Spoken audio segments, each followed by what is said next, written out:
ఆశయమన్నారు. సర్వేలో 2 లక్షల మెజార్టీ వస్తుందని ఉంటేనే తనకు అవకాశం ఇవ్వమని కోరారు.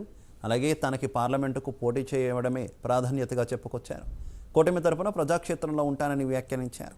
చంద్రబాబు రేపు జిల్లా పర్యటనలో చేరుతాననేది నేను టీవీలో తాను చూశానంటూ రాష్ట్ర ప్రజలు తనని అసెంబ్లీకి వెళ్లి స్పీకర్గా చేయాలని రాష్ట్ర ప్రజలు కోరుకుంటున్నట్టు చెప్పుకొచ్చారు. అదేవిధంగా ఎంపీగా ఢిల్లీనా, అమరావతి ఎమ్మెల్యేనా అనేది 2 రోజుల్లో తెలుస్తోందన్నారు.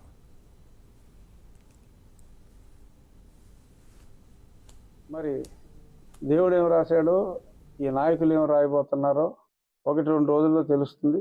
ఒకటి నిజం, మరి ఆ న్యూస్ని బట్టి చూసినా, ఏ రకంగా చూసినా పోటీలో అయితే ఉంటాను, ఉండాలి అన్నది డిసైడెడ్. నేను అసలు అసెంబ్లీ అడగలేదు, నేను ఇంకా నరసాపురం అడుగుతున్నాను. మరి ఇందాక చెప్పాను కదా, దేవుడు ఏది రాశాడో, ఈ నాయకులు నా నెత్తిన ఏ సీట్ రాస్తారో నాకైతే నిజంగా తెలియదు. వార్తలే చూసా మీకులాగా. మీరు అనుకుంటాలో తప్పులేదు, కానీ తెలియనప్పుడు తెలియదు అని చెప్పడంలో కూడా తప్పులేదు. నేను ఏదో డాబుకి నాకు అన్నీ తెలుసని చెప్పుకోను, ఎందుకు ఊరికి వేస్ట్.